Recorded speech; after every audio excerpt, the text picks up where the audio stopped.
क्या? अरे क्या क्या क्या क्या बोल क्या रहे हो?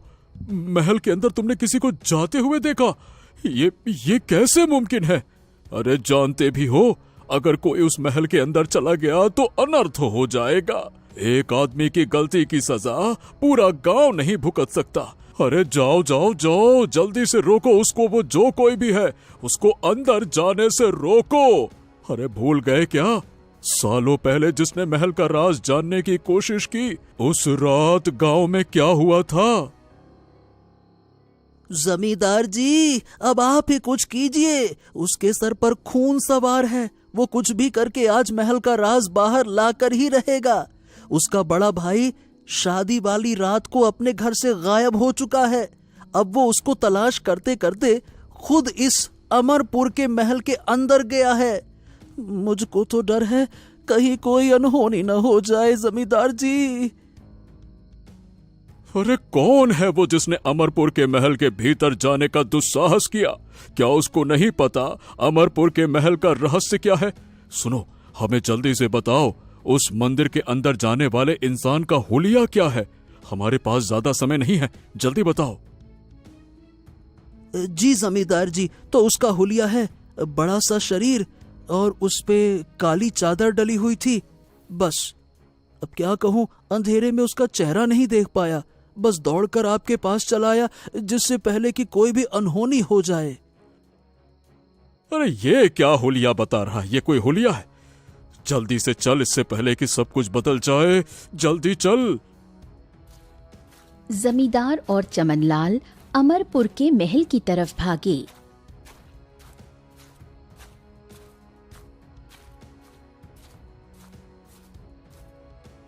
वो जैसे ही महल के पास पहुंचे, उन्होंने महल के द्वार पर एक आदमी को मुंह के बल पड़े देखा। ए चमनलाल, सीधा तो कर इसको। कौन है ये? अरे कहीं ये वो तो नहीं जो महल के अंदर जाना चाहता था? इतनी अंधेरी रात में महल के अंदर भला कौन जाना चाहेगा? अरे रे रे रे रे रे, डर के कारण बेहोश हो गया पहले ही। हमें तो पहले ही समझ जाना चाहिए था, ये अमरपुर के महल के अंदर जा ही नहीं पाएगा। सीधा कर इसको। चमनलाल ने उस आदमी को सीधा किया। वो दोनों चांद की रोशनी से उसका चेहरा देखने लगे। हाँ, अरे ये तो महल का पहरेदार श्याम है। हमने तो इसको महल का पहरा देने के लिए रखा था ताकि कोई अंदर न जाए। राम राम राम राम राम राम। अगर ये बेहोश हो गया तो इसका मतलब यही है कि जो कोई भी था उसने महल की चौखट लांग दी है। चमनलाल, जमींदार जी, ये बेहोश नहीं है, ये मर गया है। अब क्या करें? अरे क्या करे क्या? जल्दी से अंदर चल। नहीं नहीं नहीं नहीं नहीं नहीं नहीं जमींदार जी, मैं अंदर नहीं जा सकता। मेरे छोटे छोटे बच्चे हैं। मैं आपसे हाथ जोड़कर विनती करता हूँ, मुझे अंदर मत भेजिए। नहीं नहीं नहीं, मैं नहीं जाऊंगा।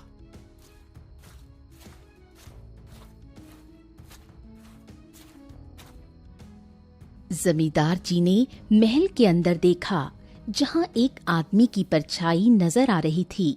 जमींदार जी ने आसमान की तरफ मायूस निगाहों से देखा और फिर अपने कुर्ते की जेब से एक पट्टी निकालकर अपनी आंख पे बांध ली और फिर उस तरफ बढ़े जहां उस आदमी की परछाई थी।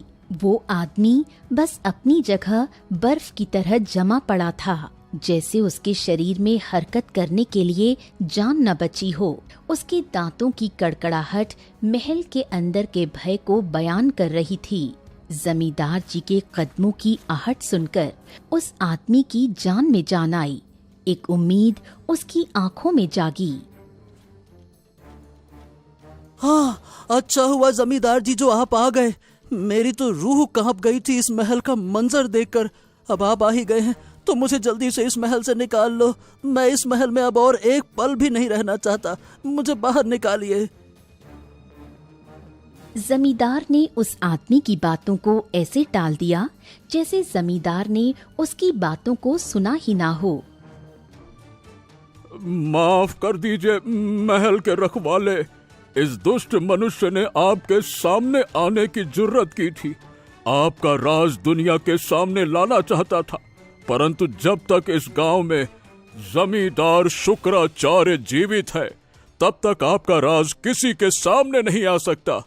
यदि किसी ने जबरन महल में घुसने का प्रयास किया तो उसकी भी यही दशा होगी जो आज इस मनुष्य की होने वाली है। अब मुझे आज्ञा दीजिए महल के रखवाले, मुझे आज्ञा दीजिए, इस आदमी को मुझे यही खत्म करना होगा। हाँ, ये आप क्या कह रहे हैं? मुझे मारना चाहते हैं? ऐसा मत कीजिए, मुझे मत मारिए। मैं ये महल का राज किसी को नहीं बताऊंगा, अपने ही सीने में दफन कर लूंगा। आप मुझे कत्ल मत कीजिए, मुझे मत मारिए, मुझे मत मारिए। वो आदमी रोता रहा और जमींदार ने सामने जल रही आग में उस आदमी को धकेल दिया। वो आदमी बार बार चीख रहा था, जमींदार जी मुझे मत मारिए, आप मेरे साथ ऐसा नहीं कर सकते। आखिर आप भी तो एक इंसान हैं। नहीं नहीं नहीं। जमींदार ने उसकी बातों का कोई जवाब नहीं दिया और महल के बाहर आ गया। चमनलाल अब भी वहीं था। जमींदार को सही सलामत बाहर आते देख वो उछलकर उनके पास आया। अरे बाबा रे बाबा, जमींदार जी आप अंदर से जाकर वापस बाहर कैसे आ गए? महल के रखवाले ने आपको कैसे छोड़ दिया?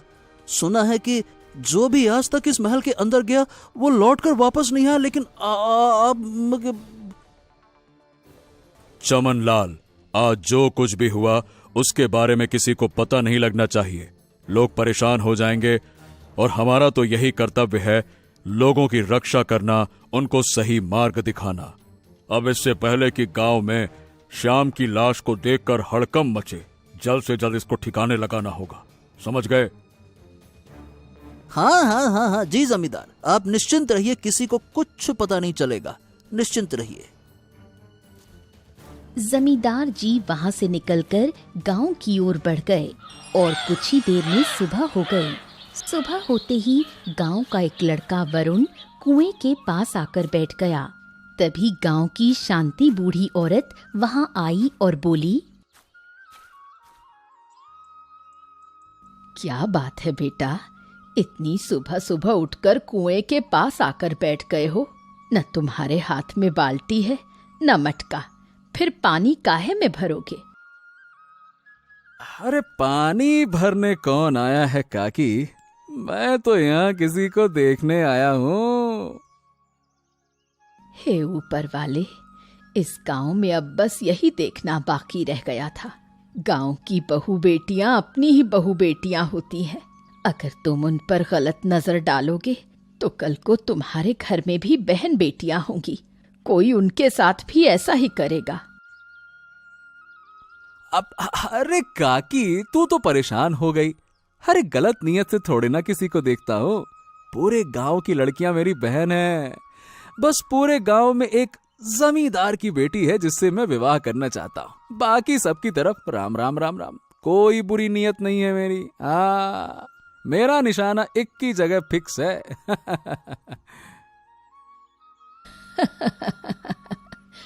तू एक गरीब मछुआरे का बेटा, तुझे लगता है जमींदार तुझे अपनी बेटी को सौंप देगा? उसके एक ही बेटी है, बेटा तो ऊपर वाला जाने कहाँ गायब हो गया। काकी, अब ये बात तो पूरे गांव में आग की तरह फैला मत देना। जमींदार तो बात की बात है, यदि हमारे परिवार में से किसी को भी पता लग गई ना ये बात, मेरे घर वाले खुद अपने हाथों से मुझे मार मार के भरता बना देंगे। लगता है अब ये बात तेरे परिवार वालों को बतानी ही पड़ेगी।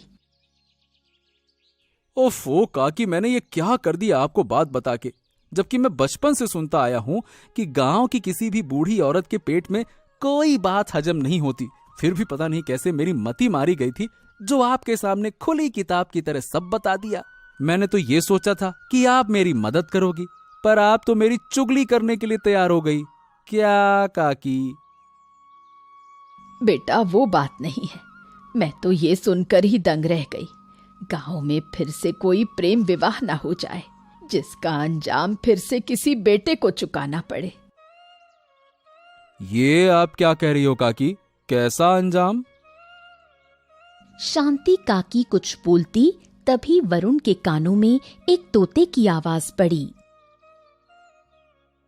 मधुलिका, आज वो फिर से तेरी प्रतीक्षा कर रहा है।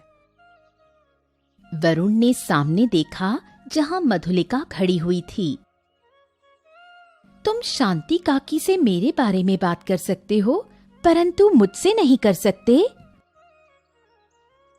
मैं काकी से बात यह है कि तुम जमींदार की बेटी हो और मुझे भय लगता है कि कहीं तुम अपने पिता से कहकर मुझे सजा ना दिलवा दो।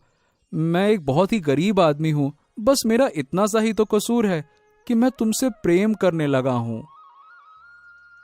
वरुण बेटे, प्रेम सिर्फ तुम ही नहीं करते, मधुलिका बिटिया भी हर रोज यहाँ इसी कुएं में पानी लेने आती है, जबकि उसकी हवेली में तो खुद का कुआं है। शांति काकी, आप ठीक कह रही हो। मेरी मालकिन मधुलिका भी इस मछुआरे के बेटे से प्रेम करती हैं। वरुण, क्या हम विवाह कर सकते हैं? मेरा तोता सच कह रहा है। मैं तुमको बहुत समय से विवाह के बारे में बोलने का सोच रही थी। आज मैंने हिम्मत करके बोल ही दिया।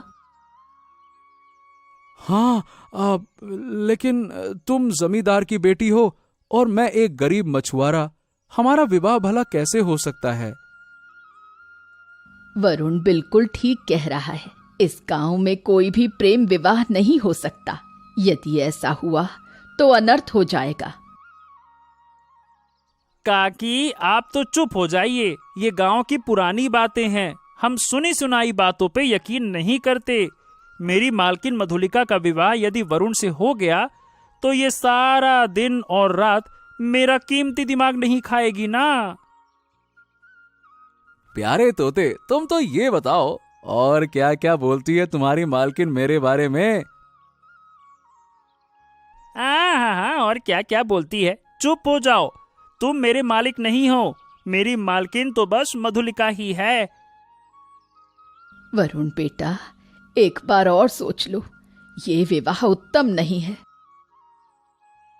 अब काकी देखो, 2 साल से एक लड़की से अपने दिल की बात नहीं कह पाया। आज वो लड़की सामने से आकर मुझसे विवाह के लिए पूछ रही है, तो मैं कौन से मुंह से मना कर सकता हूं? आप अपने घर चले जाइए, मैं देखता हूं। शांति दुखी मन से वहां से तो चली गई, पर एक अजीब सी बेचैनी उसके मन में घर कर गई थी। वरुण, आज ही मैं पिताजी से हमारे विवाह के बारे में बात करती हूँ। वो कभी नहीं मानेंगे मधुलिका। मुझे लगता है वो मना नहीं कर पाएंगे। तुम मेरे साथ ही हवेली चलो, हम साथ में जाकर पिताजी से बात करते हैं। वरुण हवेली जाने से तो बहुत डर रहा था, परंतु मधुलिका को वो मना नहीं कर पाया था। मधुलिका जमींदार जी के सामने आकर बोली,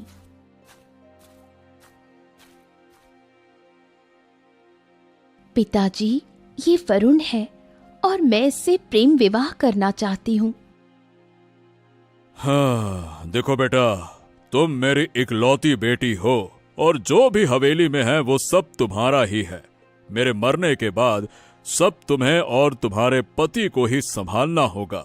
इसीलिए तुम जिससे चाहे उससे विवाह कर लो, मुझे कोई आपत्ति नहीं है। पिताजी, मुझे यकीन नहीं हो रहा, आप इतनी आसानी से मान कैसे गए?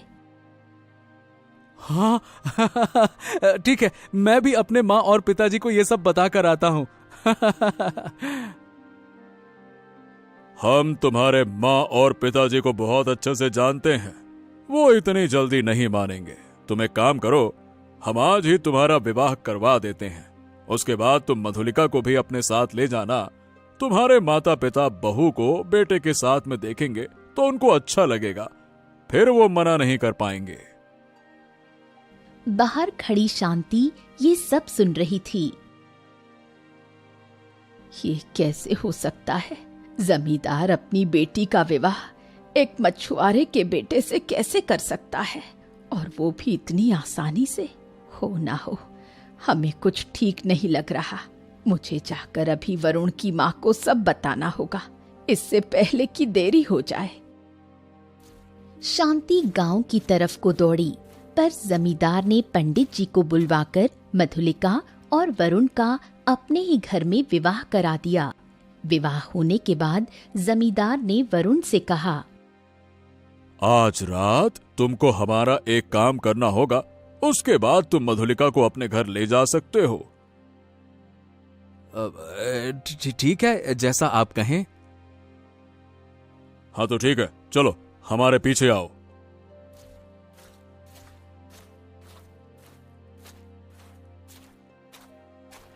वरुण जमींदार के पीछे पीछे चल दिया। उसके मन में 1000 सवाल थे, पर उसकी गुर्बत ने एक भी बार उसका मुंह खोलने की इजाजत नहीं दी। चलते चलते रात गहरी हो गई। जमींदार वरुण को मंदिर के पास ले आए। सुनो, तुम इस मंदिर के अंदर जाओ और अंदर जो भगवान की मूर्ति है उससे अपने आने वाले जीवन के बारे में मन्नत मांग कर आओ। जाओ जाओ जाओ जाओ। हैं? देखिए, माफ करिएगा जमींदार जी, लेकिन मेरी माँ कहती है कि अंदर जो भी गया है वो कभी लौट कर नहीं आया। अरे ये सब सुनी सुनाई बातें हैं, तुमको उन बातों से डरने की कोई जरूरत नहीं है बेटा। मैं बाहर खड़ा हूं ना, तुमको कुछ नहीं होगा। जाओ जाओ, तुम जाओ।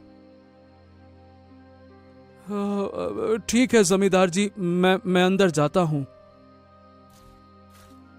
वरुण जैसे ही अंदर गया, जमींदार के चेहरे पर एक कुटिल मुस्कुराहट आ गई।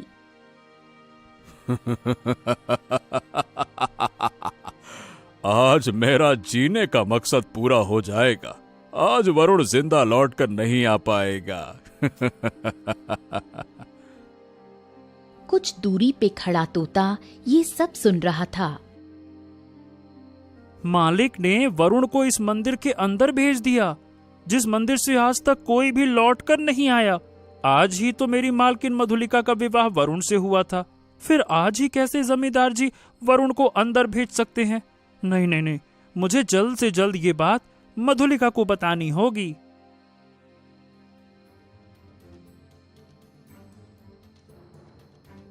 तोता उड़ते हुए मधुलिका के पास पहुंच जाता है। मधुलिका, गजब हो गया। क्या हुआ? तुम इतने घबराए हुए क्यों हो?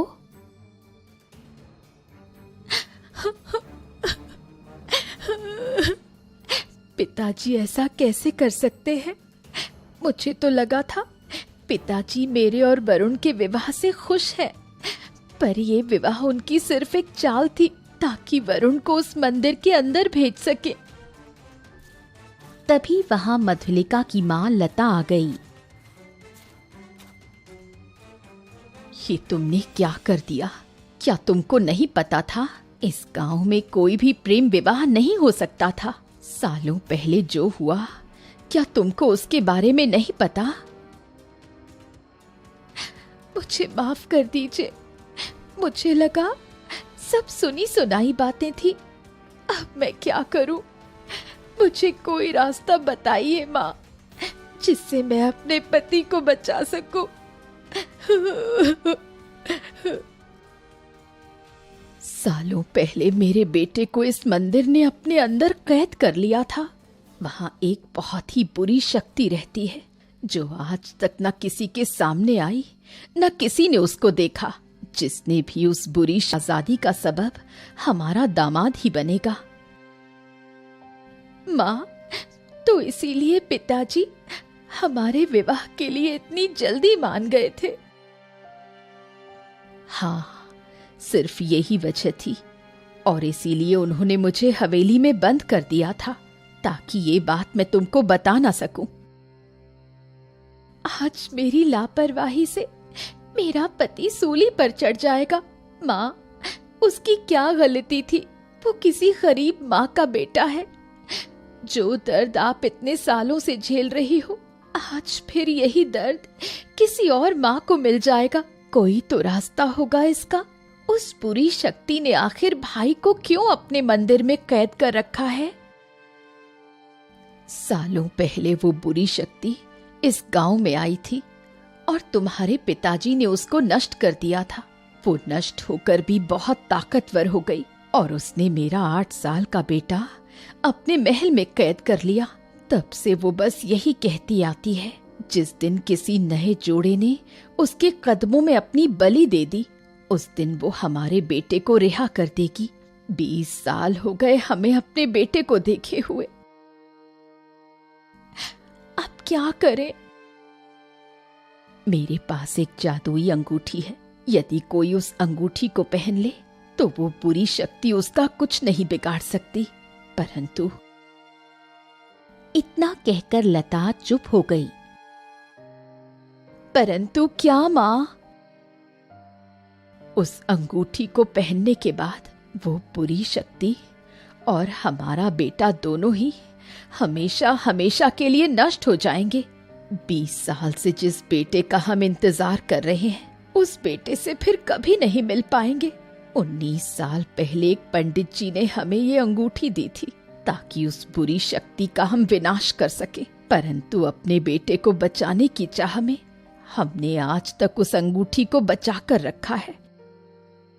ये सुनकर मधुलिका चुप हो गई। सोचने का समय नहीं है बेटा, हमको आज अपने बेटे को त्यागना ही होगा, अपनी बेटी के सुहाग को बचाने के लिए। हमारा बेटा तो वैसे भी 20 साल से हमसे अलग ही है।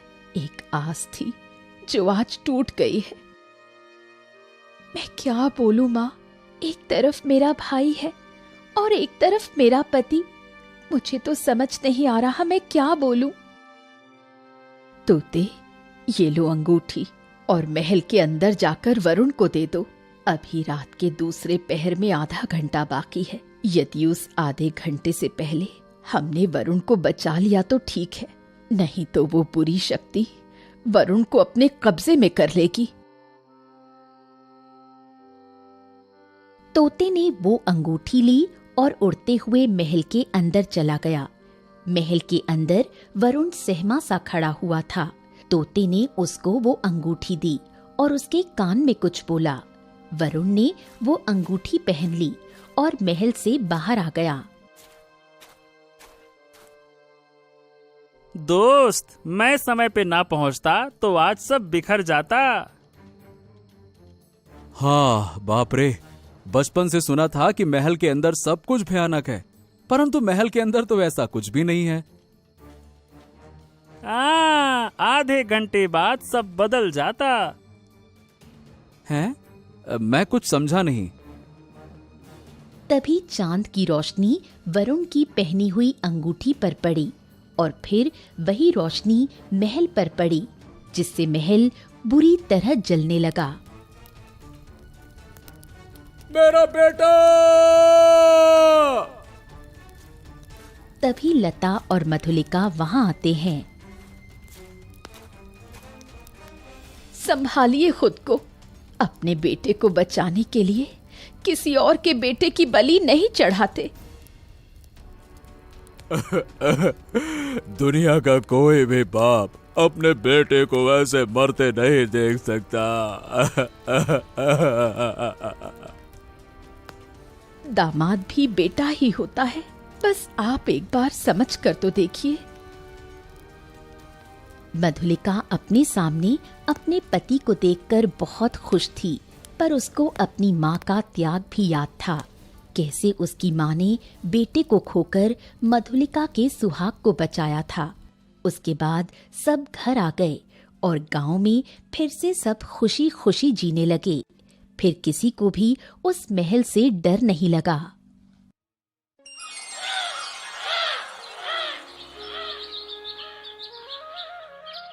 मुकेश, इस बार ठंड बहुत ज्यादा पड़ रही है।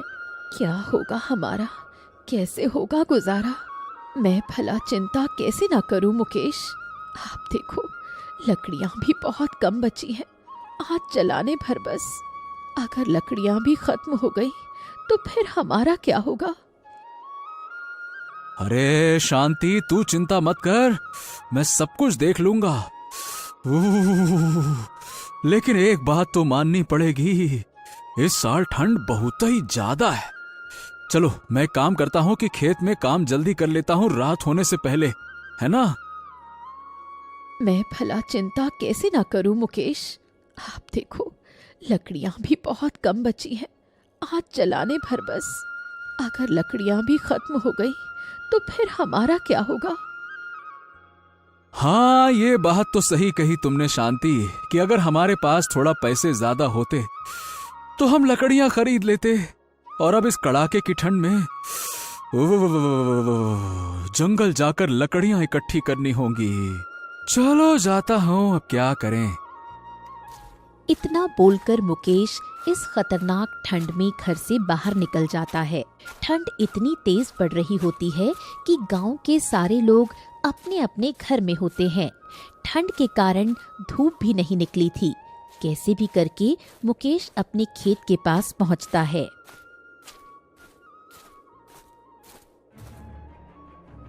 अरे ये क्या, आज तो अच्छे से धूप भी नहीं आई। अरे भगवान, क्या होगा? ऊपर से कल ठाकुर साहब अपने पैसे लेने आ जाएंगे। क्या करूं, कैसे दूंगा उनके पैसे? चलो पहले जल्दी से लकड़ी इकट्ठा कर लेता हूं, नहीं तो रात हो जाएगी और जंगली जानवर घूमने लगेंगे। हाँ। मुकेश उदास होकर जंगल की ओर निकल जाता है। थोड़े समय बाद कुछ लकड़ियां इकट्ठा कर घर की ओर रवाना हो जाता है। ठंड के कारण सूखी लकड़ियां मिलना बहुत मुश्किल हो रहा था, जिससे गांव वाले और भी परेशान हो गए थे। दूसरे दिन ठाकुर, जो इस गांव का जमींदार था, जो इन गरीब किसानों को ज्यादा सूद पर पैसे दिया करता था, आज ये ठाकुर गुस्से में मुकेश के घर पहुंचा और जोरों से आवाज लगाई। मुकेश, अरे ओ मुकेश, ए भैया, जल्दी से बाहर आजा, आजा आजा आजा। आज तो मैं अपने पैसे लेकर ही जाऊंगा। अरे कहाँ रह गया रे? बाहर आ, जल्दी से बाहर आ।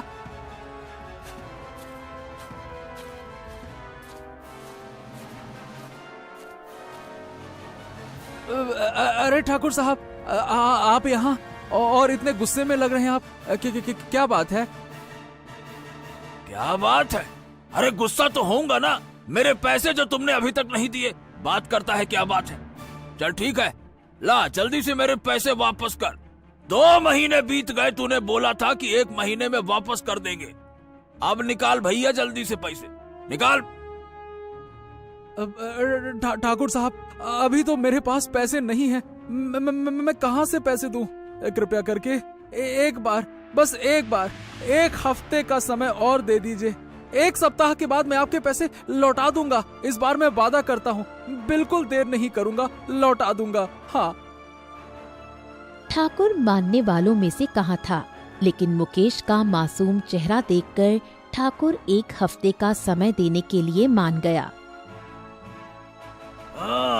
ठीक है ठीक है, अब इतनी विनती कर रहा है तो एक आखिरी मौका दे देता हूँ। लेकिन याद रखना, 1 सप्ताह के अंदर अगर पैसे नहीं मिले ना, तो अपनी जमीन भूल जाना। मैं तेरी जमीन वापस ले लूंगा, याद रखना तू। चल। ये बोलकर ठाकुर वहाँ से चला जाता है। मुकेश और भी उदास हो गया। ठंड से बचने के लिए एकमात्र सहारा लकड़ियां थीं, जो जंगल से लाना और मुश्किल होता जा रहा था। मुकेश घर से बाहर निकलता है लकड़ियां इकट्ठी करने। तभी रास्ते में उसका दोस्त गौतम मिल जाता है। और भाई मुकेश, क्या हाल चाल है? अरे भाई, इतनी ठंड में कहाँ चल दिए? अरे गौतम भाई, तुमको तो पता ही है कि मेरे पास उतने पैसे हैं नहीं कि मैं बाजार जाकर तुम्हारे जैसे लकड़ियां खरीद सकूं। इसीलिए जा रहा हूं जंगल में, कुछ सूखी लकड़ियां मिल जाती तो भाई मेरा भी कुछ काम हो जाता। ठंड तो बहुत कड़ाके की पड़ रही है, क्या कहें। हाँ मुकेश भाई, ये बात तो तुमने बिल्कुल सही बोला। अरे गांव के सभी लोगों का यही हाल है। अरे क्या करे, अरे इतनी ठंड में तो बाहर निकलना भी मुश्किल हो रहा है। क्या होगा हमारा, भगवान ही जाने। इतनी बात कर मुकेश जंगल की तरफ निकल जाता है। थोड़ी देर बाद मुकेश जंगल में लकड़ियां इकट्ठी कर ही रहा होता है कि अचानक उसे एक छोटा सा बच्चा रोता हुआ दिखाई दिया। बच्चा अकेला था, ठंड से कांप रहा था। मुकेश उसके पास गया और जाकर बोला, अरे अरे अरे अरे, इतनी ठंड में तुम इस जंगल में क्या कर रहे हो? और तुम्हारे माता पिता कहाँ हैं? तुमको ठंड नहीं लग रही?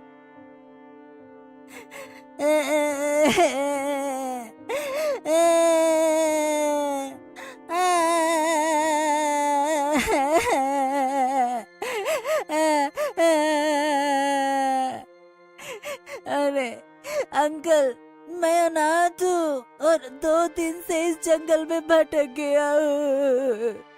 अगर आपके पास थोड़ा खाना हो तो दे दीजिए, कृपा कर दीजिए, मैं भूखा हूँ।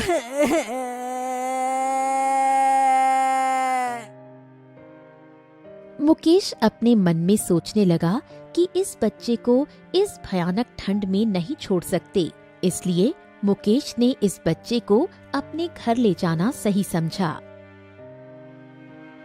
वो बेटा, तुम चलो मेरे साथ, तुम मेरे घर में रहना आज से, ठीक है? चलो चलो चलो चलो, बहुत ठंड है, आज से तुम वहीं रहना। अरे चलो जल्दी से। ठीक है अंकल, चलिए मैं चलता हूँ आपके साथ।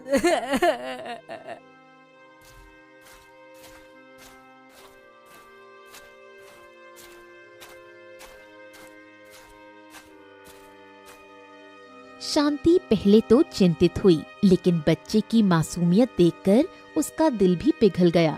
उन्होंने बच्चे को अपना ही समझ लिया और उसका नाम रखा शक्ति। शक्ति बहुत ही समझदार बच्चा था। वो घर के कामों में भी मदद करता था और खेत पर भी मुकेश का हाथ बटाता था। कुछ दिन बीतने के बाद, अजी सुनिए, हम लोगों ने शक्ति को अपने साथ तो रख लिया, लेकिन अभी हमारे पास उतने पैसे नहीं हैं कि हम लोग उसकी सारी जरूरतें पूरी कर सके। हाँ शांति, ये बात तो तुम सही बोल रही हो, लेकिन पता है ये बच्चा ना बहुत तेज और समझदार है। अरे जब से ये मेरे साथ खेत में काम करने लगा है, बाप रे बाप, मैं तो देखता हूँ ये बहुत मेहनती है और बहुत दिल से काम करता है। हाँ, और भाग्यवान मुझे लगता है कि इस लड़के में कुछ ना कुछ तो खास है। हाँ अंकल, क्या आज हम लोग काम करने नहीं जाएंगे? अरे तुम्हें कितनी बार कहा है, अब से हम तुम्हारे मम्मी और पापा जैसे हैं, तो तुम हमें मम्मी और पापा ही बुलाया करो, समझे? हाँ ठीक है मम्मी, जैसा आप बोलो। अरे बेटा शक्ति, आज तुम्हें कोई काम नहीं करना है। अरे आज ठंड बहुत पड़ रही है, मैं बस लकड़ियां लेकर आता हूँ। तुम दोनों जो लकड़ियां अभी जल रही हैं, उसी के पास बैठो, बढ़िया से आग तापो, है ना? मैं और लकड़ियां लेकर आता हूँ। और फिर हर रोज की तरह मुकेश जंगल में चला जाता है लकड़ियां लाने। अगले दिन 1 हफ्ता पूरा हो गया था और अब ठाकुर मुकेश के घर पहुंच गया अपने पैसे लेने। अरे मुकेश, अरे ओ मुकेश बा, मुकेश, अरे जल्दी से बाहर आ, अरे बाहर आ, मुझे मेरे पैसे वापस कर। कहाँ है मुकेश, बाहर आ।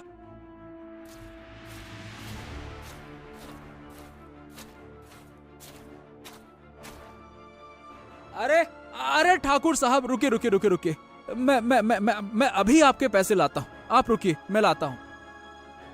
फिर मुकेश घर के अंदर जाता है और जितने पैसे उसके पास बचे थे वो सारे पैसे ठाकुर को दे देता है। मुकेश की पत्नी शांति और शक्ति भी वहाँ पर आ गए। अरे अरे ये तो पूरे पैसे नहीं है, तूने तो कहा था कि 1 सप्ताह के बाद मेरे पूरे पैसे दे देगा। ये क्या चिल्लर दे रहा है तू?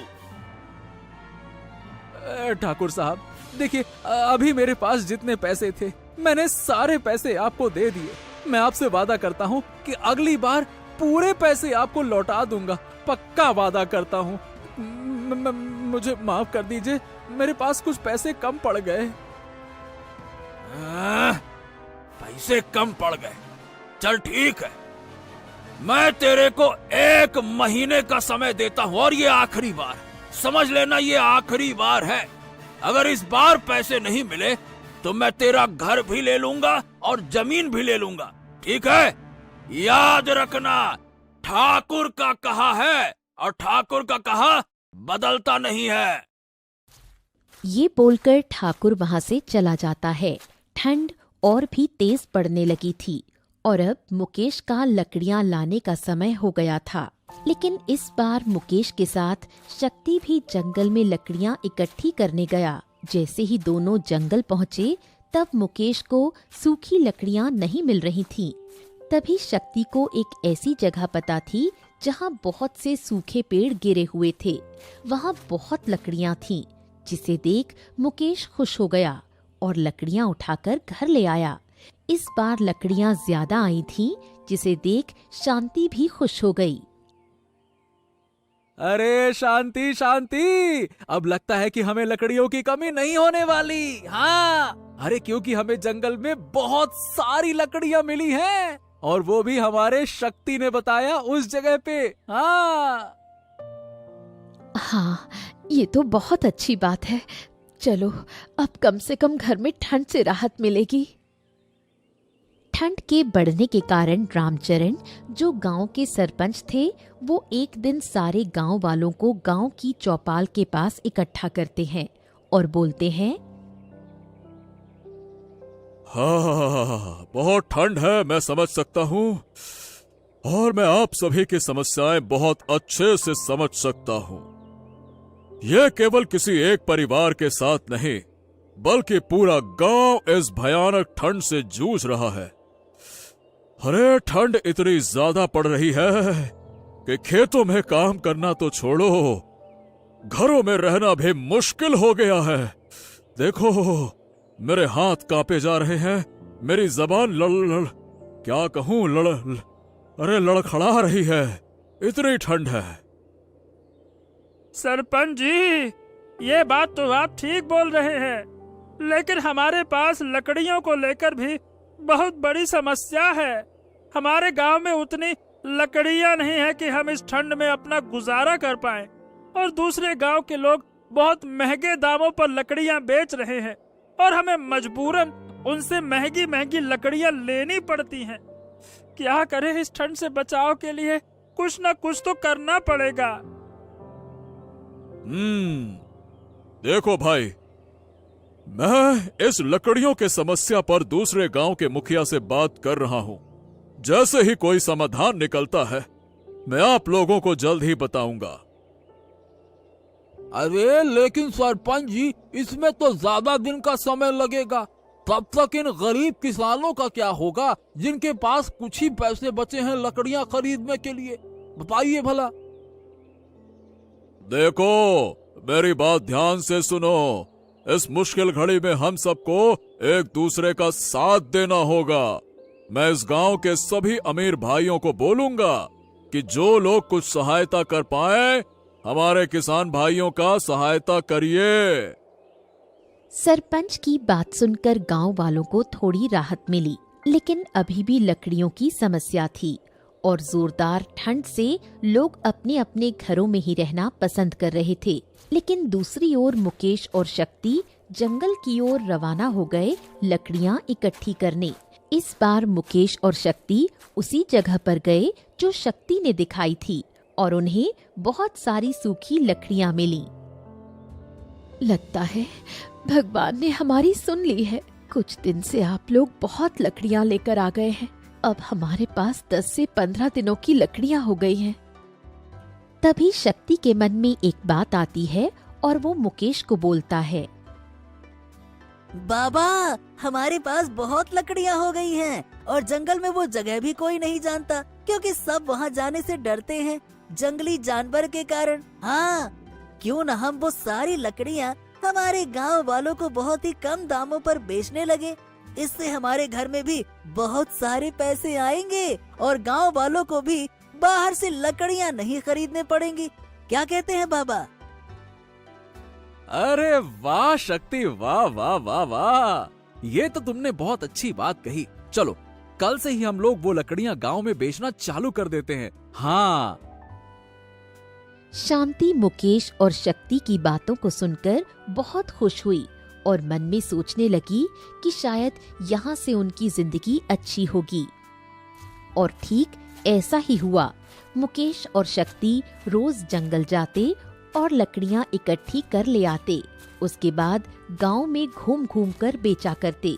शुरुआत में मुकेश और शक्ति को काफी मुसीबतों का सामना करना पड़ रहा था, लेकिन उन्होंने हार नहीं मानी।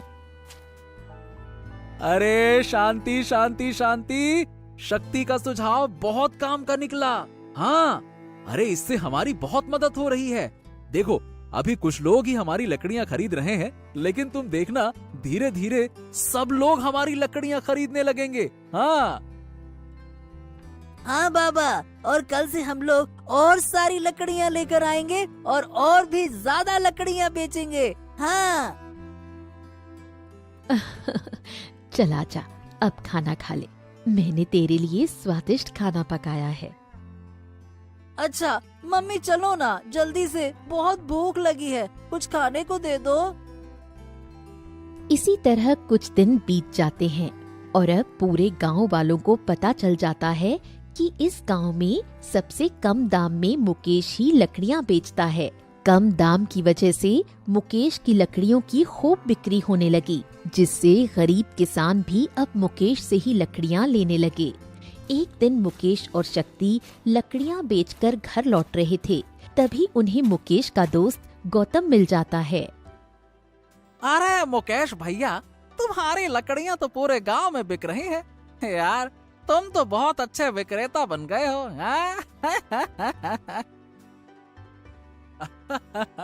अरे नहीं गौतम भैया, ये सब मेरे बेटे शक्ति का कमाल है।